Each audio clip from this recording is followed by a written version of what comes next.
Hi there, I'm Regina Zona, and I'm a voice teacher and dramatic coach here in New York City.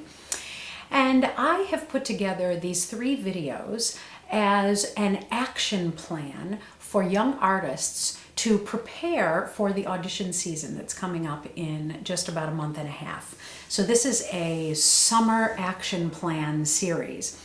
In the first video, I addressed all of the practical things that you need to be doing in order to prepare for the audition season, getting everything that is business oriented in order so you are ready. But in this video, I'm going to do something a little different, and I'm going to talk about how to get your creative juices flowing and to get inspired. You know, when we don't have a performing gig or a young artist program or anything to do during the summer, sometimes the summer can seem like a wasteland, and we're just sort of waiting in limbo until the next audition season comes where we get to be creative again.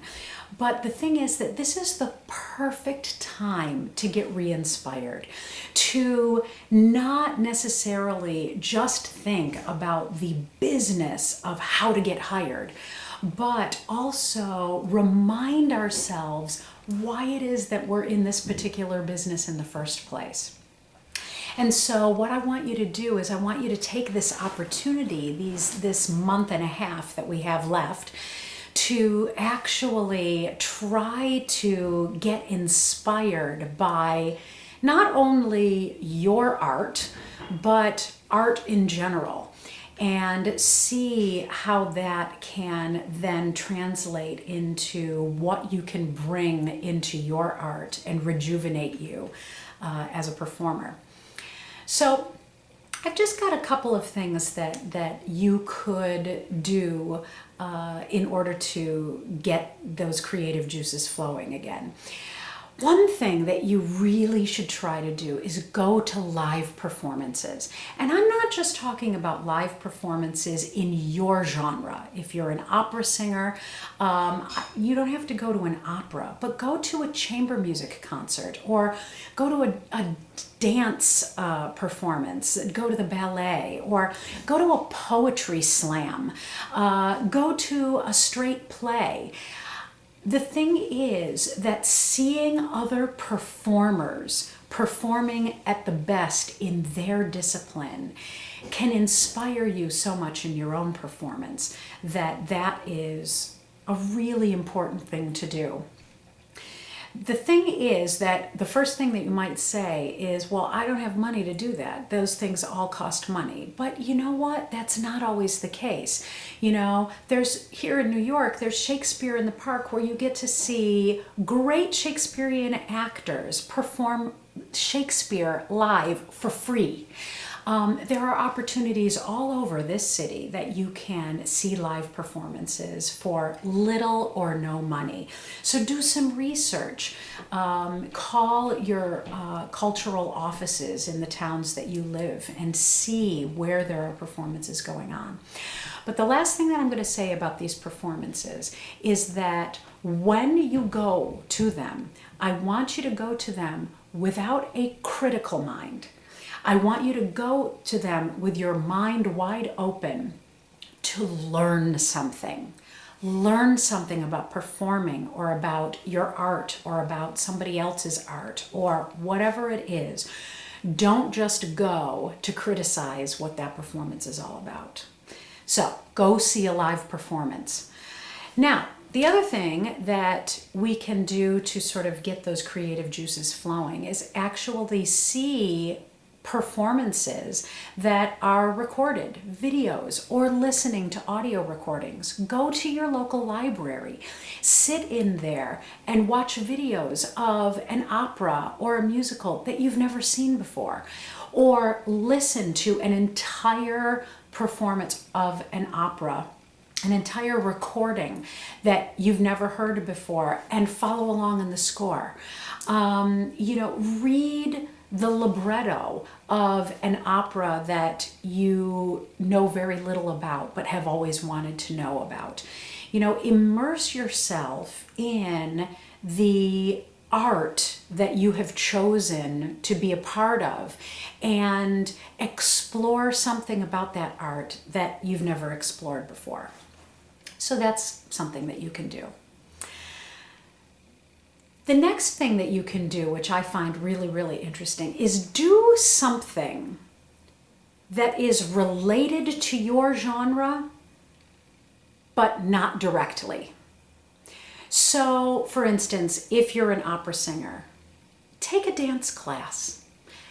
Go to an Argentine tango dance class and learn about that. Or if you're a performer on stage and you've never really done any kind of body work, go on YouTube and find some online yoga classes or Alexander technique classes or other body work. Something that it's not specifically about singing or opera, but it has something to do with you getting in touch with your body, how your body and breath work, how your body moves. You know, why don't you take this opportunity to actually learn and memorize a Shakespearean sonnet if you've never done that before, and try to figure out how the rhythm of that language, which you may not be familiar with, actually can translate into what it is that you do. You know, if you're a straight actor, learn a show tune. Learn a show tune. Learn how to sing it really, really well.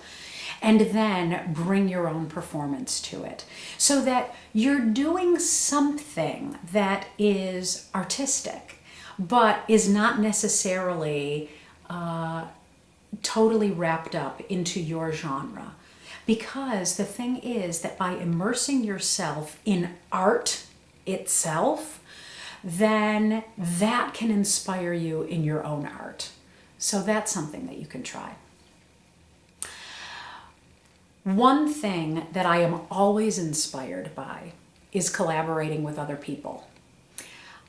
You know, we can all spend hours and hours in the practice room working through the technique and doing whatever we need to do in order to get our stuff together.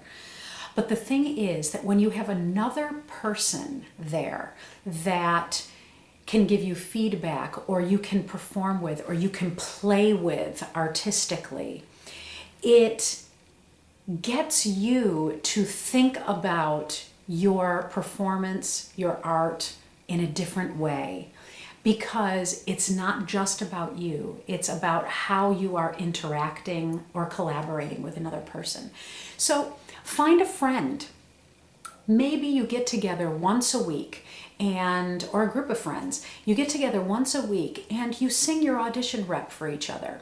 Or you decide that you're going to sing operatic duets that you always wanted to sing, that are maybe not necessarily appropriate things that you're going to be doing in your own real performing life right now, but you always wanted to do it.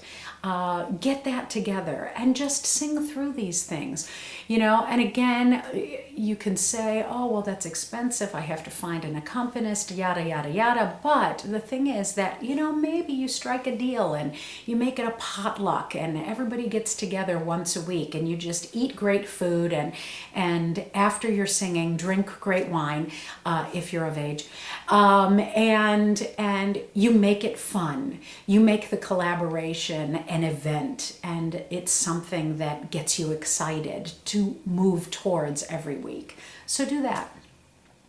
Something else that you can do to sort of get your creative juices flowing is, why don't you learn a piece that you've always wanted to learn, but maybe it's not necessarily appropriate for you right now, or maybe you just haven't had time to learn new music.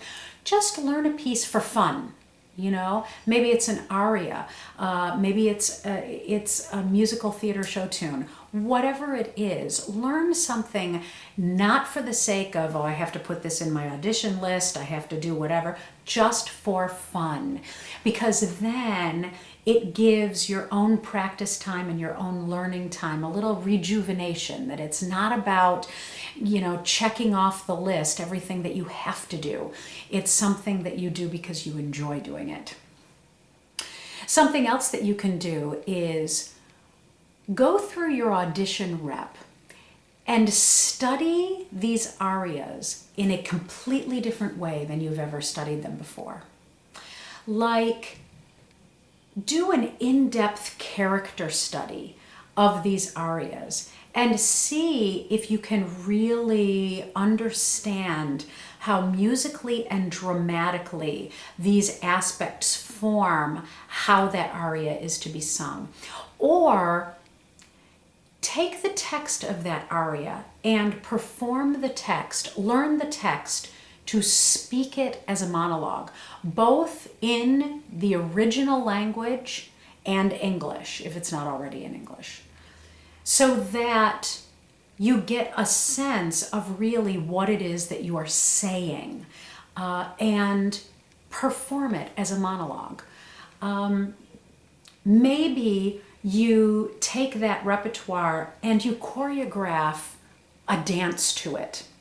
I mean, I'm not talking about hip hop, although maybe that's appropriate, I don't know. But, you know, that you add movement to it, that of course you wouldn't necessarily do in an audition situation, but by adding movement to it, it makes you feel the music differently. And you might discover something about that music that you'd never thought of before. So take those arias and look at them through a completely different lens than you've ever looked at them. And then see how that can inform you on how you might be able to bring some of that creative energy to those arias again. You know, plan a recital. If you don't have any performances coming up in the coming year, plan a recital of all of your favorite music of all time. It doesn't have to be all academic and do song cycles and all of that. I mean, it can be a complete hodgepodge, but it is music that represents everything that you love to sing or you love to listen to. Just plan it, put it down on paper, and then if you get excited about it, see about getting it produced, calling venues and seeing if you can perform it, contacting an accompanist to see if they can collaborate with you. It might turn into something really, really great. The last thing that I want to share with you that you can do to get your creative juices flowing is to create a vision board. Now, you might have heard of this if you watch Oprah, or other people have talked about. I know Steve Harvey talks about vision boards. Vision boards are visual representations of your dreams and your goals. And they can be anything. They can be digital, or better yet, they can be actual physical on a bulletin board or on poster board or anything. And what you do is you go on your computer and find images, or go to magazines, whatever, and find images that represent where and who you want to be. So if you want to be singing at the Met, then get a picture of the Metropolitan Opera and put it on your vision board. If you want to dance the Argentine tango, get a picture of tango dancers and put it on your vision board. If you want to be in a long-term relationship with somebody that you really love, put it on your vision board. You know, go crazy and think of all of the things that you want and that you know that you can have, and you put it on this vision board. And then put this vision board in a place where you can see it on a daily basis, so that you are constantly reminded and inspired about what it is that you are working towards. But here's the most important thing about a vision board. It may have images that represent things that you don't have right now, but when you look at that vision board, you need to look at it knowing that you will have those things, that those things are already a part of your journey. So that every time you look at it, you are just affirming that it's already there. You just got to stay on the path and keep going to it. So these are just some things that can sort of help get your creative juices flowing. And maybe you have other ideas that inspire you, things that inspire you. And if that's the case, I'd love to hear about it. Comment below and let me know what it is that inspires you. So I hope that this sort of gives you some good ideas of some creative stuff that you can start to do today. And I hope you'll check out my next video, in which we'll talk about how to prepare emotionally for this upcoming audition season. So thanks so much.